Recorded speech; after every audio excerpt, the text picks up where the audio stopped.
পৌঁছেছেন ডক্টর ইউনূস। পররাষ্ট্র উপদেষ্টার সঙ্গে জয়শঙ্করের বৈঠক, সম্পর্ক এগিয়ে নিতে একমত ঢাকা দিল্লি। বাংলাদেশের রাজনীতিতে হস্তক্ষেপ করবে না সেনাবাহিনী, অন্তর্বর্তী সরকারের প্রতি রয়েছে পূর্ণ সমর্থন, রয়টার্সকে সেনাপ্রধান। কক্সবাজারে অভিযানের সময় যৌথ বাহিনীর উপর ডাকাত দলের হামলা, প্রাণ গেল সেনা কর্মকর্তার, আটক 6, অস্ত্র উদ্ধার। 2150 কোটি টাকা ঋণ নিয়ে 788 কোটি টাকায় হানি ফ্লাইওভার নির্মাণ, বাকি টাকা পাচার করে ওরিয়ন গ্রুপ।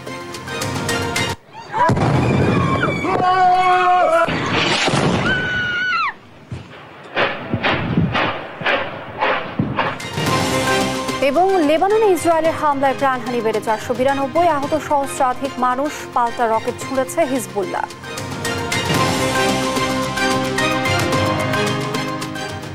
দেখছিলেন শিরোনাম সংবাদ দুপুরের, সঙ্গে আছি আমি লিনি আফরোজ। এবারে জানাবো পুরো সংবাদ। জাতিসংঘের সাধারণ পরিষদের অধিবেশনে যোগ দিতে যুক্তরাষ্ট্রের নিউ ইয়র্কে পৌঁছেছেন ডক্টর মোহাম্মদ ইউনূস। জাতিসংঘে অধিবেশনের ফাঁকে মার্কিন প্রেসিডেন্ট জো বাইডেনের সঙ্গে আজ দ্বিপক্ষীয় বৈঠকে বসবেন তিনি।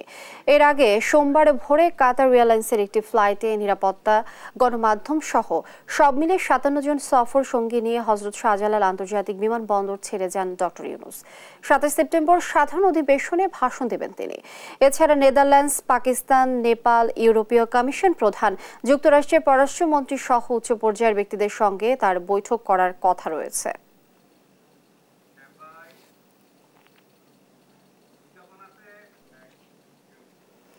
যুক্তরাষ্ট্রের নিউ ইয়র্কে জাতিসংঘ সাধারণ পরিষদের অধিবেশনের ফাঁকে অন্তর্বর্তী সরকারের পররাষ্ট্র উপদেষ্টা মোহাম্মদ তৌহিদ হোসেনের সঙ্গে ভারতের পররাষ্ট্রমন্ত্রী এস জয়শঙ্করের বৈঠক অনুষ্ঠিত হয়েছে। বৈঠকে বাংলাদেশ ও ভারত পারস্পরিক স্বার্থ সংশ্লিষ্ট বিষয়ে সম্পর্ক এগিয়ে নিয়ে যাওয়ার উপর একমত হয়েছে। মঙ্গলবার সকালে বাংলাদেশের পররাষ্ট্র মন্ত্রণালয়ের সামাজিক মাধ্যম এক্সে এ তথ্য জানিয়েছে। পররাষ্ট্র মন্ত্রণালয়ের এক্সে বলা হয়েছে, বাংলাদেশের পররাষ্ট্র উপদেষ্টা তৌহিদ হোসেন জাতিসংঘ সাধারণ পরিষদের বৈঠকের ফাঁকে ভারতের পররাষ্ট্রমন্ত্রী এস জয়শঙ্করের সঙ্গে বৈঠক করেন। এই সময় তারা পারস্পরিক স্বার্থ সংশ্লিষ্ট বিষয় নিয়ে আলোচনা করেন।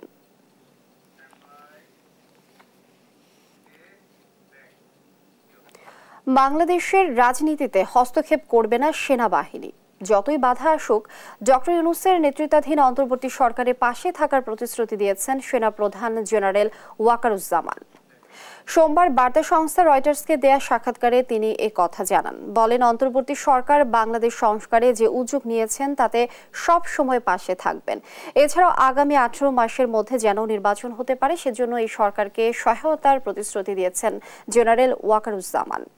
রয়টার্সকে তিনি আরও জানান, নোবেলজয়ী মোহাম্মদ ইউনূসের নেতৃত্বাধীন প্রশাসনের প্রতি তার পূর্ণ সমর্থন রয়েছে। এ সময় সামরিক বাহিনীকে রাজনৈতিক প্রভাব থেকে মুক্ত করারও ইচ্ছার কথা জানান বাংলাদেশের সেনাপ্রধান।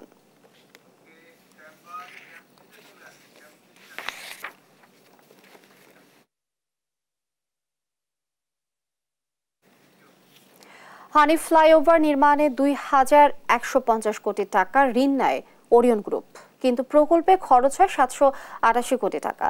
বাকি টাকা বিদেশে পাচার করে প্রতিষ্ঠানটি। এখানে শেষ নয়, টোল থেকে প্রতি বছর নিজেদের পকেটে পুড়ছেন প্রায় 800 কোটি টাকা। এদিকে প্রকল্পের লিড পার্টনার দুবাইয়ের খ্যাতনামা প্রতিষ্ঠান বেলহাসা ইঞ্জিনিয়ারিং অ্যান্ড কনস্ট্রাকশন কোম্পানিকে দেশছাড়া করার অভিযোগ আছে ওরিয়নের বিরুদ্ধে। সই জালিয়াতি করে পুরো কাজ বাগিয়ে নেওয়ার অভিযোগে মামলা হলেও 14 বছরে নেই অগ্রগতি। বিস্তারিত শাহাদাত নিশাদের অনুসন্ধানের রিপোর্টে। মেয়র হানি ফ্লাইওভার ঢাকা চট্টগ্রাম মহাসড়কের সবচেয়ে ব্যস্ততম ফ্লাইওভারও বলা চলে। এবার দেশ টিভির হাতে আসা কিছু তথ্যে মিলল হানি ফ্লাইওভার প্রকল্পে বেপরোয়া লুটপাটের চিত্র। এত বড় একটি ফ্লাইওভার ওরিয়ন গ্রুপ করলেও তাদের পকেট থেকে খরচ হয়নি কোনো টাকা, অথচ ফ্লাইওভারের নামে ব্যাংক থেকে লুট করেছে কয়েক হাজার কোটি টাকা। অনুসন্ধানে দেখা যায়, ফ্লাইওভার নির্মাণে ব্যয় 670 কোটি টাকা ধরা হলেও প্রকল্প ব্যয় বাড়িয়ে করা হয় 2378 কোটি টাকা। বড় প্রতারণা হলো, ফ্লাইওভারটি নির্মাণে নিজেদের কোনো টাকা খরচ না করেই সুবিধা নিচ্ছেন ওরিয়ন গ্রুপ। চলুন দেখে আসি কিভাবে ঘটেছিল সেই প্রতারণা। ওরিয়ন গ্রুপকে 2150 কোটি টাকা অর্থায়ন করে 6টি ব্যাংক ও বিনিয়োগ প্রতিষ্ঠান। এর মধ্যে রাষ্ট্রায়ত্ত সোনালী ব্যাংকের বিনিয়োগ 500 কোটি, রূপালী ব্যাংকের 550 কোটি, জনতা ব্যাংকের 600 কোটি ও অগ্রণী ব্যাংকের 500 কোটি টাকা। এছাড়া 50 কোটি টাকা করে বিনিয়োগ করে সোশ্যাল ইসলামী ব্যাংক ও investment corporation of Bangladesh ICB. অথচ ফ্লাইওভারটি নির্মাণে অরিয়নের মোট খরচ 788 কোটি টাকা। বাকি টাকা বিদেশে পাচারের অভিযোগ অরিয়ন গ্রুপের বিরুদ্ধে। অরিয়ন গ্রুপের প্রতারণা প্রকল্পের শুরু থেকেই। দরপত্রে কয়েকটি আন্তর্জাতিক প্রতিষ্ঠান অংশ নিলেও যোগ্য বিবেচনায় কাজটি পায় বাংলাদেশ দুবাই যৌথ পরিচালিত প্রতিষ্ঠান বেলহাসা একম and associate limited. প্রতিষ্ঠানটিতে বেলহাসা share 60% R Ekam engineering লিমিটেডের 40%। আবার একম ইঞ্জিনিয়ারিংয়ে 40%-এর মধ্যে অরিয়ন গ্রুপের চেয়ারম্যান ওবায়দুল করিম 50% নিজের কাছে রেখে তার বন্ধু রবিউল ইসলামকে দিয়েছিল 10 আর মুজিবুল হককে 40%। 2005 সালে বেলহাসার সাথে সিটি কর্পোরেশনের চুক্তি ছিল তারা লিড পার্টনার কোনোভাবেই পরিবর্তন করতে পারবে না। নির্মাণ কাজ শেষ করার 5 বছর আগে কোনোভাবেই শেয়ার ছেড়ে দেওয়া যাবে না। 2006 সালে তত্ত্বাবধায়ক সরকার ক্ষমতা গ্রহণের পর দুর্নীতির অভিযোগ তুলে প্রকল্পটি বন্ধ করে দেয়, বাতিল করা হয় জামানত।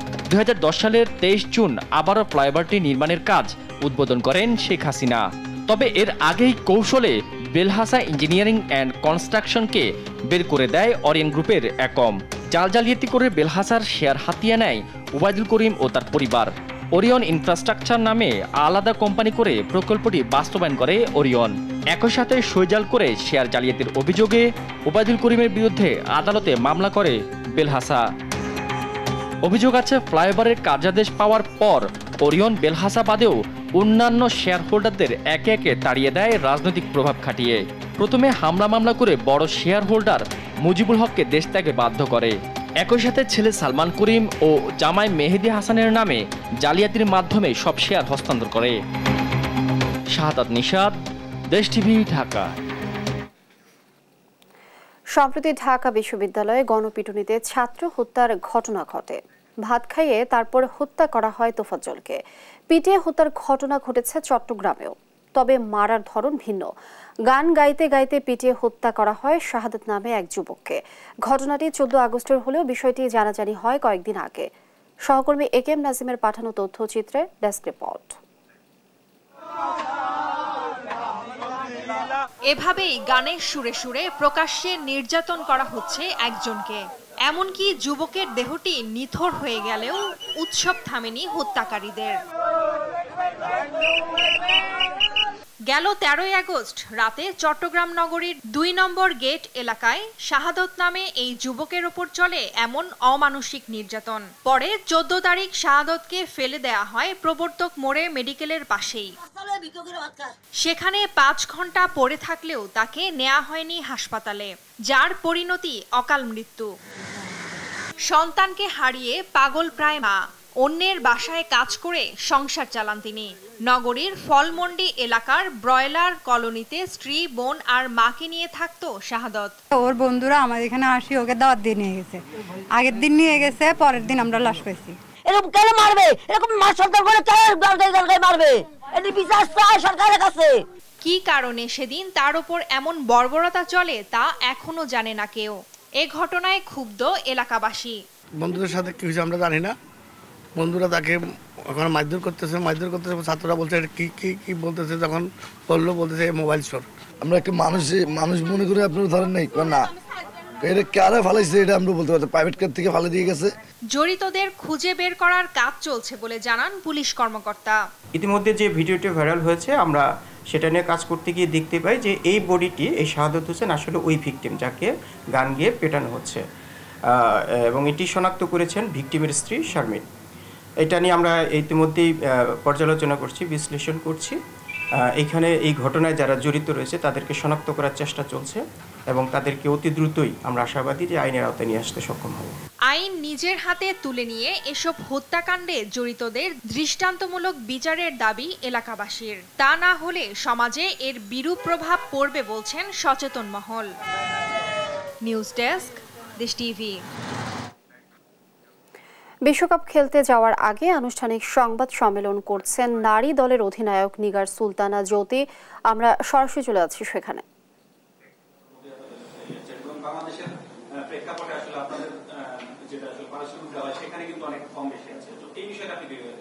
দেখেন টাকা জিনিসটা সবসময় মোটিভেট করে, এটা স্বাভাবিক বিষয়।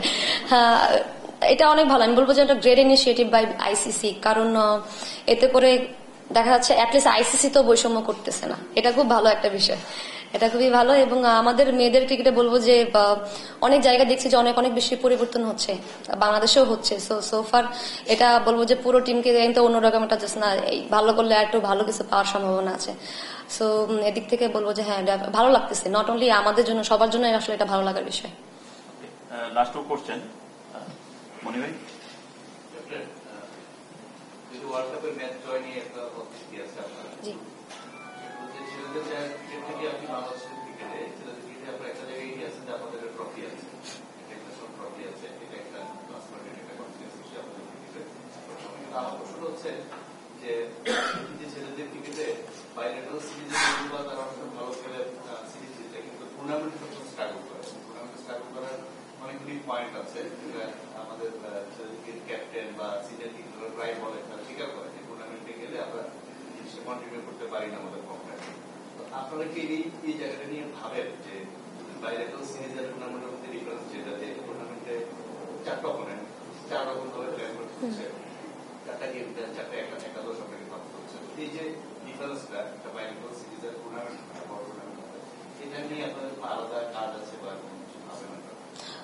আমি বলবো যে বাইরেটার খেলার থেকে আসলে টুর্নামেন্ট খেলা আমার কাছে কেন জানি সহজ মনে হয়। বাইরেটারে দেখা যায় আমার কাছে প্ল্যান সহজ হয়ে যায়, কিন্তু ওটা আমার কাছে এত বেশি ভালো লাগে, চ্যালেঞ্জিং মনে হয় না। বাট টুর্নামেন্ট ওয়াইজ আমার কাছে আমি ইন্ডিভিজুয়ালি অনেক বেশি ভালো লাগে, কারণ ডিফারেন্ট ডিফারেন্ট অপোনেন্ট থাকে, প্লাস হচ্ছে বলার থাকে, খেলতে সহজ হয়। বাট ওয়ার্ল্ড কাপের মতো জায়গা আসলে একটা অন্যরকম প্রেশার তো ডেফিনেটলি থাকে। দেখেন ম্যাচ উইন করার একটা প্রেশার থাকে, প্লাস হচ্ছে ভালো পারফরমেন্স করার একটা প্রেশার থাকে, প্লাস হচ্ছে বলবো যে মানুষের এক্সপেকটেশনের একটা প্রেশার থাকে।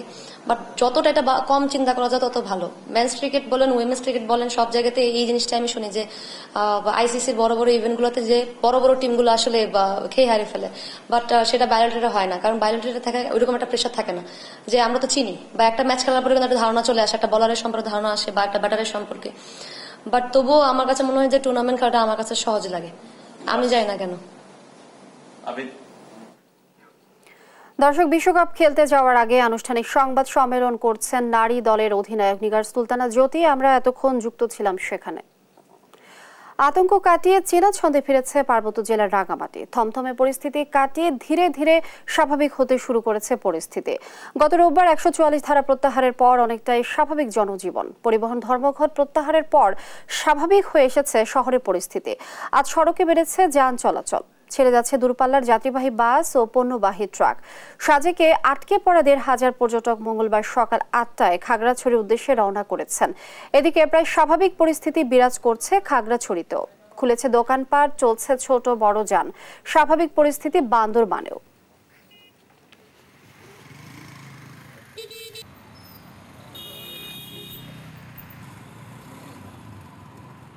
পুরো দমে উৎপাদন চলছে গাজীপুর, সাভার ও আশুলিয়ার বেশিরভাগ পোশাক কারখানায়। সাভারের আশুলিয়ায় সকাল থেকে কারখানাগুলোয় কাজে যেতে দেখা যায় শ্রমিকদের। নিরাপত্তায় শিল্প এলাকায় বাড়ানো হয়েছে আইন শৃঙ্খলা বাহিনীর সদস্যদের। এদিকে সোমবারে বিক্ষোভ, সড়ক অবরোধ, কারখানা ভাঙচুরের ঘটনায় অশান্ত হয়ে পড়ে গাজীপুর শিল্পাঞ্চল। ছুটি ঘোষণা করা হয় 13টি কারখানায়। পরে সেনাবাহিনী ও পুলিশ পরিস্থিতি নিয়ন্ত্রণে আনে। তবে মঙ্গলবার সকাল থেকে গাজীপুর শিল্পাঞ্চলে বেশিরভাগ কারখানা খোলা রয়েছে।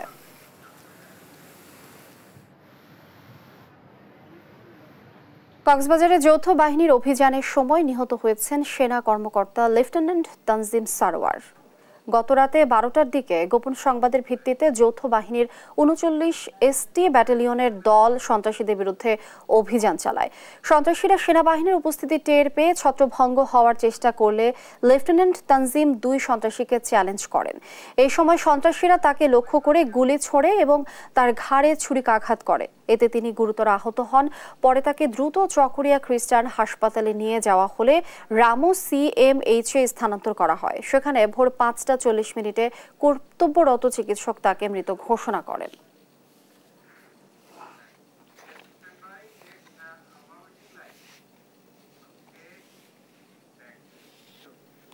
ময়মনসিংহে লোডশেডিং এ বিপর্যস্ত জনজীবন, এ নিয়ে দর্শক আমরা আরো জানবো। আমাদের সাথে যোগ দিচ্ছেন সহকর্মী ইলিয়াস আহমেদ। ইলিয়াস, লোডশেডিং এর কি অবস্থা দেখছেন? সবকিছু মিলে আমাদেরকে জানাবেন। পরিস্থিতি নিয়ন্ত্রণে কোনো ব্যবস্থা নিচ্ছে কিনা কর্তৃপক্ষ?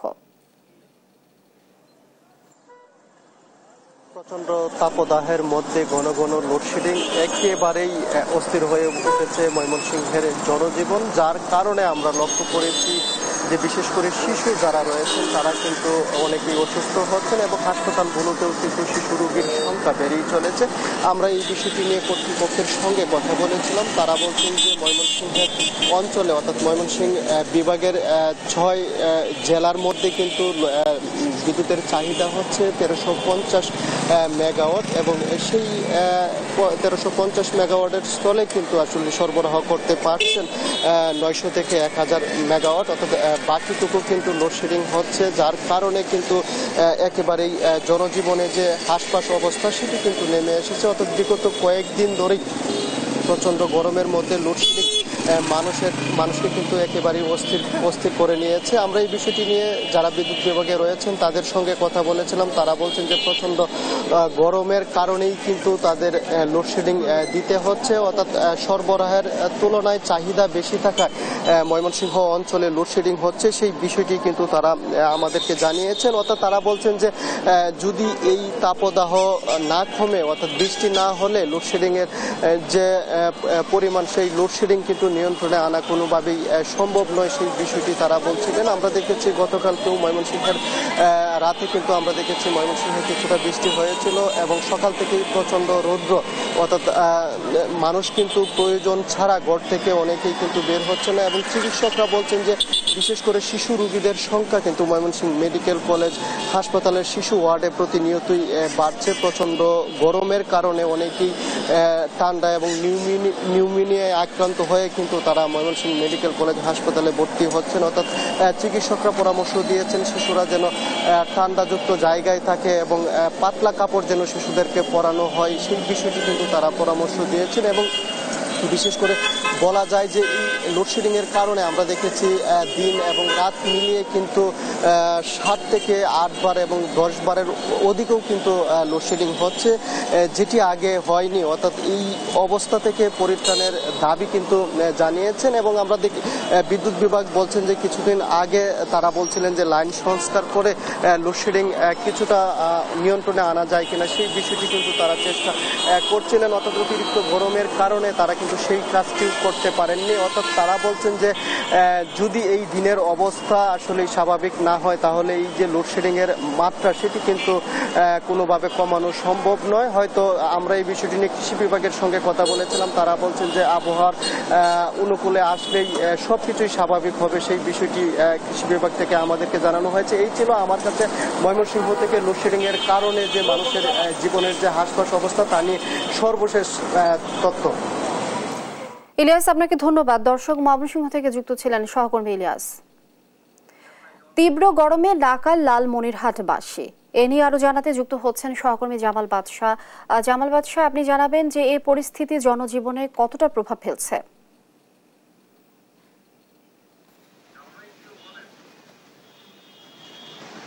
আসলে লালমনিরহাটে কিন্তু গত কয়েকদিন ধরে প্রখর রোদ এবং তীব্র তাপদাহ আসলে শুরু হয়েছে। আবহাওয়া অফিস যদিও বলছে যে মৃদু তাপদাহ চলছে, কিন্তু এই মৃদু তাপদাহই সাধারণ মানুষের কিন্তু হাঁসফাঁস তুলে দিয়েছে। অর্থাৎ তীব্র এই তাপদাহ কিন্তু অনুভূত হচ্ছে, তবে আবহাওয়া অফিস মৃদু তাপদাহ কিন্তু আসলে বলছে। তবে গত কয়েকদিন ধরে বৃষ্টির আসলে দেখা নেই এবং এই তীব্র তাপদাহের কারণে আসলে সাধারণ মানুষ কিন্তু প্রয়োজন ছাড়া ঘরের বাইরে যাচ্ছে না। আমরা এই সাধারণ মানুষের সাথে কথা বলেছি, তারা যেটি জানিয়েছেন যে গত কয়েকদিন ধরে বৃষ্টির দেখা নেই এবং আকাশে কিন্তু মেঘেরও দেখা পায়নি। তবে আবহাওয়া অফিস আজকে সকালবেলা যে বার্তাটি দিয়েছে, আগামী 24 ঘন্টার মধ্যে কিন্তু লালমনিরহাট সহ এবং এর আশপাশে বৃষ্টি হতে পারে। আমরা লালমনিরহাট সদর হাসপাতালে খবর নিয়ে দেখেছি যে লালমনিরহাট সদর হাসপাতালে কিন্তু এই তীব্র গরমের কারণে রোগীর চাপও বেড়েছে। আউটডোর এবং ইনডোরে কিন্তু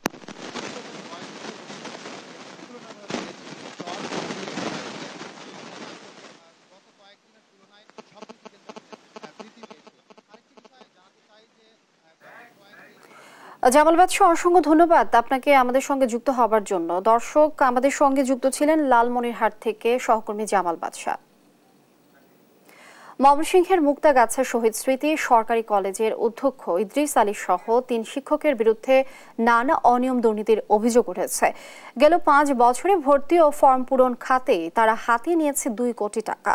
বিভিন্ন খাত দেখিয়ে অবৈধভাবে অতিরিক্ত টাকা নেওয়ার বিষয়টি স্বীকারও করেন অধ্যক্ষ নিজে। সহকর্মী ইলিয়াস আহমেদের তথ্যচিত্রে ডেস্ক রিপোর্ট। শিক্ষাই জাতির মেরুদণ্ড হলেও কিছু ক্ষেত্রে বাস্তবতা একেবারে ভিন্ন। শিক্ষা গ্রহণ পদ্ধতি সহজ করার কথা থাকলেও অনেক সময় তৈরি করা হয় জটিলতা। এমনই কিছু বাজে অভিজ্ঞতা হচ্ছে শহীদ স্মৃতি সরকারি কলেজে ভর্তিচ্ছু শিক্ষার্থীদের। সেখানে 2022-23 শিক্ষাবর্ষে একাদশ শ্রেণীতে ভর্তি বাবদ সরকার সর্বোচ্চ 2,560 টাকা নির্ধারণ করলেও নেওয়া হচ্ছে আরও বেশি। কলেজের অধ্যক্ষ ইদ্রিস আলীর নির্দেশে প্রত্যেক শিক্ষার্থীর কাছ থেকে নেওয়া হচ্ছে সর্বোচ্চ 3,260 টাকা। অভিযোগ রয়েছে গেল 5 বছরে একাদশ শ্রেণীর অতিরিক্ত ভর্তি ফি থেকেই 43 লাখ টাকা নেন অধ্যক্ষ ইদ্রিস আলী। সহযোগী অধ্যাপক শাহ মোহাম্মদ মাহফুজুল বাড়ি এবং গ্রন্থাগারিক আলী হায়দার সিন্ডিকেট। দ্বাদশ ও স্নাতকে ভর্তি ফর্ম বাবদ এই সিন্ডিকেট হাতিয়েছেন 2 কোটি টাকা। বলছে এই কমিটির 70% টাকা উনি রেখে দিবেন, বাকি 30% টাকা সবার মধ্যে ডিস্ট্রিবিউট হবে। এটা আমি রাজি হয়ে যাই। শিক্ষার্থীরা বলছেন স্বৈরাচারী শেখ হাসিনা সরকারের এমপিদের ছত্রছায়ায় কলেজটিতে দুর্নীতির রাজ্য করেছেন অধ্যক্ষ ইদ্রিস আলী। কলেজে নানা ধরনের অনিয়ম এবং লুটপাট দুর্নীতির ঘটনা ঘটে আসছে দীর্ঘদিন ধরেই। এখানে যদি কেউ প্রতিবাদ করে তাদেরকে বদলি করে দেওয়া হয়, বিভিন্ন টিচার যারা আছেন না তাদেরকে বিভিন্ন ধরনের ভয় ভীতি প্রদর্শন করা হয়। ভর্তি ফর্মের সময় আপনার টাকা বেশি নেওয়া, তারপর মনে করলেন যে এবার এই কলেজের নিজস্ব জমি আছে কাজলকুটা বিল, সেখানে আপনার বিল্লাল সরকারের জামাতা তার সাথে যুগসাজশ করে আপনার মাছ চাষ করে। অতিরিক্ত টাকা নেয়ার বিষয়টি স্বীকার করে অধ্যক্ষ ইদ্রিস আলী জানিয়েছেন সেই টাকা অন্য খাতে ব্যয় করা হয়েছে। এই টাকাটা দিয়ে ধরো আমরা ওই যে এই ধরো আইডি কার্ডে 30 টাকা ধার্য আছে, তো এই বেসরকারি কলেজে দেখা গেল যে মানে এত সুন্দর আইডি কার্ড দেয় আমরা পারি না কোনোভাবে। এই 30 টাকা আবার আইটি ব্যাকটের দিয়ে 26-27 টাকা থাকে, তখন আমরা ওই জায়গায় কিছু সাবসিডি দিই। নিজে চিঠি বানিয়ে অধ্যক্ষের অতিরিক্ত টাকা নেয়া অপ্রত্যাশিত বলছেন ময়মনসিংহ শিক্ষা বোর্ড চেয়ারম্যান। প্রান্তিক পর্যায়ে শিক্ষার্থীদের কাছ থেকে সরকার নির্ধারিত ফি ব্যতীত বিশেষ করে সরকারি কলেজের কোনো ওয়ে নাই, কোনোভাবেই নিতে পারে না। বিষয়টি তদন্ত করে দোষীদের বিরুদ্ধে আইনি ব্যবস্থা নেয়ার দাবি সংশ্লিষ্টদের। নিউজ ডেস্ক, দেশ টিভি।